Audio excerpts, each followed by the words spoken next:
les foodies. Pour cette nouvelle recette, faisons un petit saut géographique.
Salut les foodies! Il y a quelque chose dans l'air de New York qui rend le sommeil inutile. Ok Simone. Vous le savez, j'aime tester de nouvelles choses en permanence. J'aime les écureuils. Tant que cela reste dans le cadre légal, bien entendu.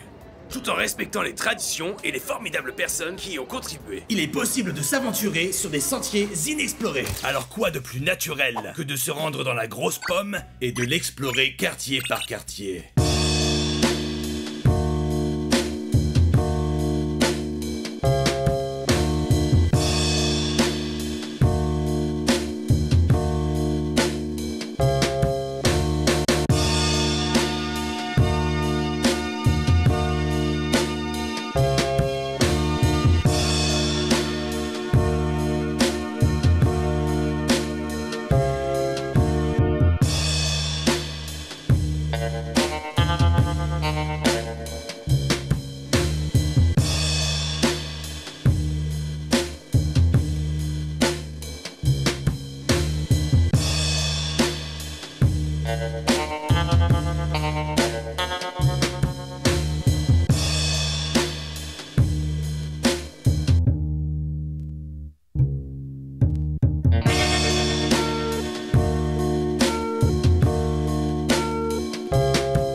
On associe trop souvent la cuisine américaine à l'obésité grandissante de la population mondiale.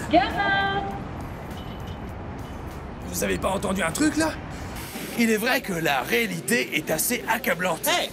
Hey, what are you saying? Hey, what the hell? Who the hell are you? I'm Jean Junior. Oh. Alright, that's my bad. That's my bad.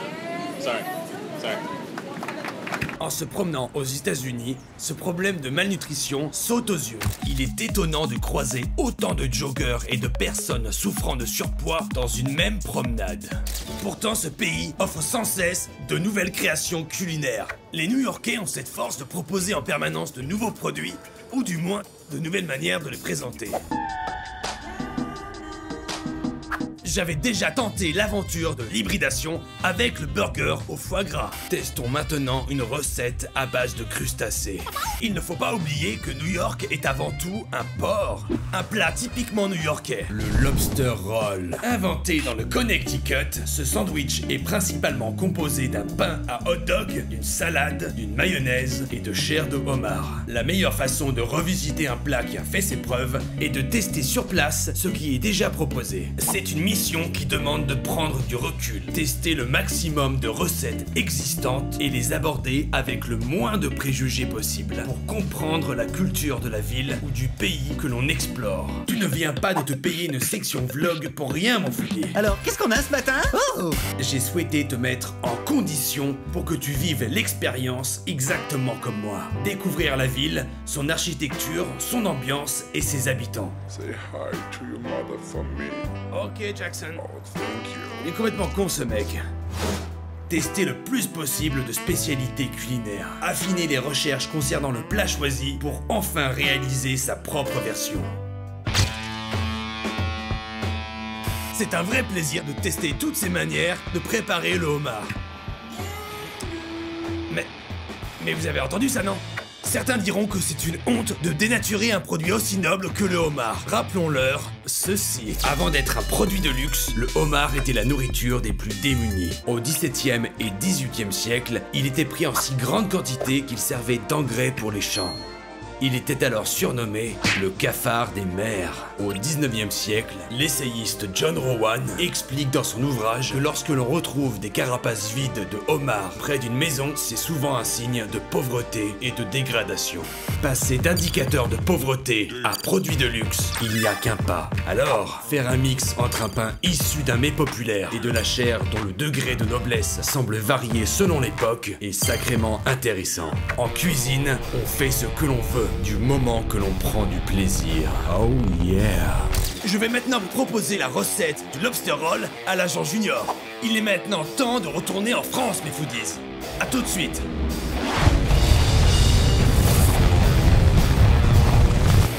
Alright, foodies!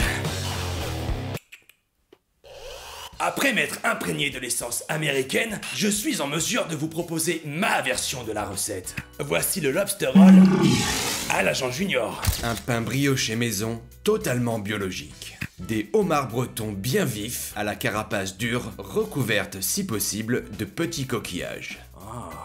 Une mayonnaise maison au curcuma, de la salicorne ou quelques algues joliment iodées selon la saison. Vous le savez, j'apporte une attention particulière aux produits que j'utilise. Voyez ce homard breton. Cette sublime créature a une chair plus goûteuse que son cousin américain.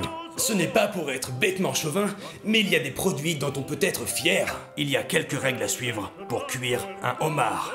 Respectez le crustacé. Ne pas le faire agoniser au fond de votre frigo. La meilleure solution est de l'acheter le matin pour une consommation le jour même. Éloignez les enfants et les personnes sensibles. Et là, tu vois, c'est Jabba le Hutt. Il est gluant et pas très gentil. C'est mon meilleur ami. C'est toi. Tu me passes le homard, Chris? C'est pas Omar. C'est Luc. C'est mon ami.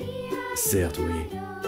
Abrégez la souffrance du homard. Vous pouvez lui sectionner la tête en deux dans le sens de la longueur. L'endormir en le plaçant 20 minutes au congélateur.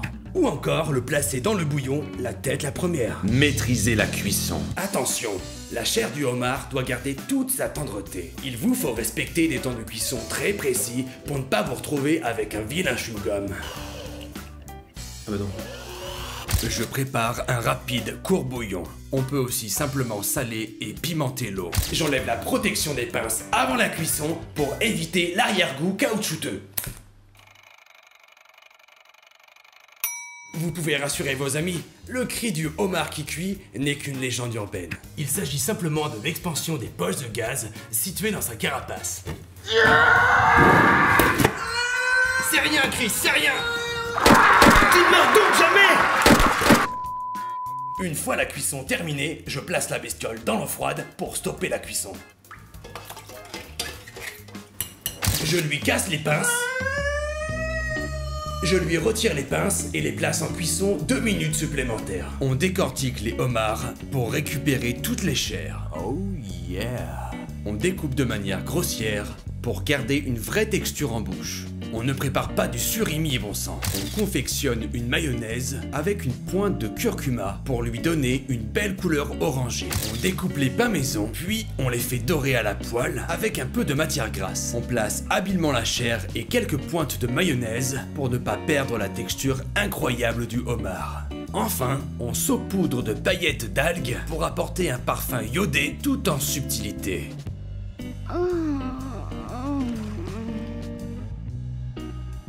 Voilà, c'était French Food Porn 8, mes foodies. N'hésitez pas à nous rejoindre sur Facebook, Twitter, Instagram, et comme dirait le Lobster Roll...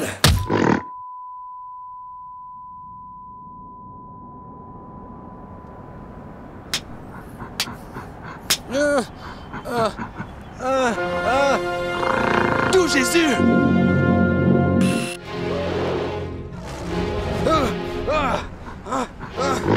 Calme-toi, primate anthropoïde. Je suis ouvert à la discussion. Mais que fais-tu, jeune peluche? Tu me biffles avec une banane. Salut gamin. Maman? Mais c'est quoi ce plan? J'ai toujours rêvé de faire un remake de King Kong, gamin. Mais moi j'ai toujours dit non. Alors, moi je vais faire le singe, et toi la fille. Mais moi je veux pas. Alors, mademoiselle Darrow, on aime la banane? Laisse-moi partir, maman. Ça te dirait de venir la manger? Sur l'île du crâne? À l'aide! À l'aide!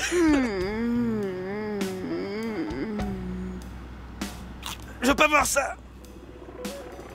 Les avions! Ils viennent pour m'aider! Je les entends! Mais où sont ces satanés aérodines?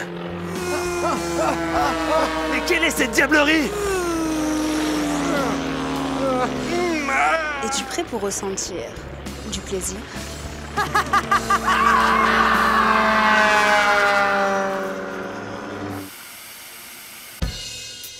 Ok, encore une fois. Devine qui est là.